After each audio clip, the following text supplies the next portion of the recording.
Hello and welcome everyone. तो आज की वीडियो में हम पढ़ने वाले हैं MSM Sharma versus Shri Krishna Sinha and others.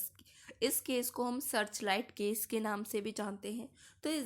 तो इस केस में क्या हुआ था, जो शर्मा जी थे वो एडिटर थे सर्च लाइट न्यूज़पेपर में। तो उन्होंने एक रिपोर्ट पब्लिश करी बिहार स्टेट लेजिस्लेटिव असेंबली की प्रोसीडिंग्स के बारे में। तो रिपोर्ट में उन्होंने उस प्रोसीडिंग्स को भी इंक्लूड करा जिनको स्पीकर ने मना करा था कि आप इन प्रोसीडिंग्स को नहीं पब्लिश कर सकते, लेकिन वो फिर भी कर देते हैं। उसके बाद प्रिविलेज कमेटी अपॉइंट करी जाती है हाउस के द्वारा। तो उनके पास कुछ, उन्होंने जो ब्रीच करा था शर्मा जी ने, उसका क्वेश्चन डिसाइड करना होता है। तो कमेटी शर्मा जी को बुलाती है उस मीटिंग को अटेंड करने के लिए और कहती है कि आप हमें बताएं कि आपके अगेंस्ट क्यों एक्शन ना लिया जाए। फिर उसके बाद शर्मा जी चले जाते हैं हाई कोर्ट में। वो रिट डालते हैं आर्टिकल 226 के अंदर, लेकिन उस रिट को विड्रॉ कर लेते हैं, वापस ले लेते हैं और फिर फाइनली जाते हैं वो सुप्रीम कोर्ट आर्टिकल 32 के अंदर।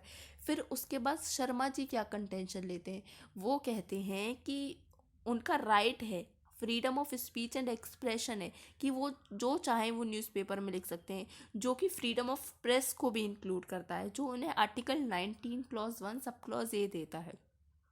इसलिए वो बिहार लेजिस्लेटिव असेंबली के बारे में पब्लिश कर सकते हैं कुछ भी।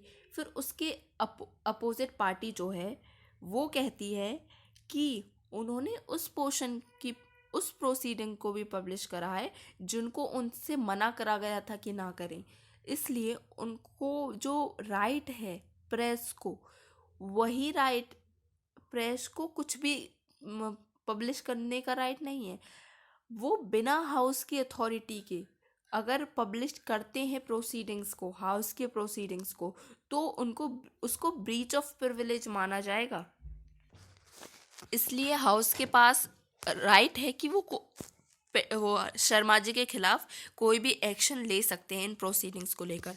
तो वो 194 क्लॉज 3 का, आर्टिकल 194 क्लॉज 3 का कंटेंशन लेकर ये बात कहते हैं। तो आर्टिकल 194(3) हमें क्या कहता है, वो हमें बताता है कि स्टेट लेजिस्लेचर को कुछ प्रिविलेजेस मिले हुए हैं, राइट मिली हुई है, इम्यूनिटीज़ मिली हुई है प्रोसीडिंग्स को लेकर।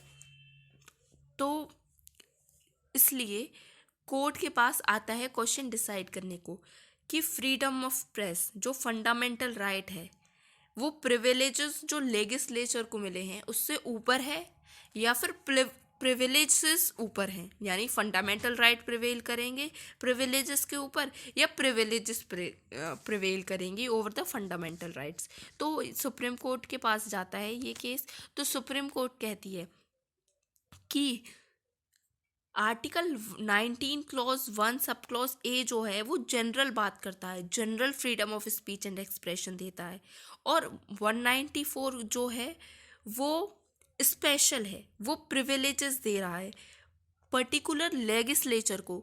इसलिए जो है हाउस ऑफ लेजिस्लेचर जो है, स्टेट लेजिस्लेचर है, इसके प्रिविलेजेस प्रिवेल करेंगे और उस प्रोसीडिंग्स को प्रोहिबिट करा गया। तो इसलिए मतलब हाई को जो लेजिस्लेचर को प्रिविलेजेस मिली है वो प्रिवेल करेंगे फंडामेंटल राइट, क्यों, वो स्पेशल इन नेचर है। तो इस केस में हमने क्या पढ़ा, इस केस में हमने पढ़ा कि शर्मा जी वो एक सर्चलाइट न्यूज़पेपर में काम करते हैं, सर्चलाइट नाम के।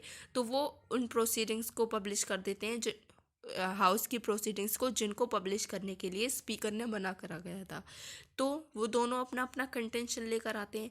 तो फिर फाइनली जो क्वेश्चन हम डिसाइड करने के लिए होता है वो ये होता है कि fundamental right article 19 clause 1 sub clause A prevail करेगा या आर्टिकल 194 क्लॉज आर्टिकल 194 प्रिवेल करेगा।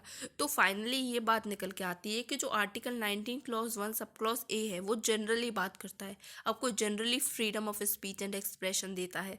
और आर्टिकल 194 जो है वो स्पेशल इन नेचर है, तो स्पेशल प्रिवेल करेगा। इसलिए जो प्रिविलेजेस लेजिस्लेचर, स्टेट लेजिस्लेचर को मिले हुए हैं वो प्रिवेल करेंगे।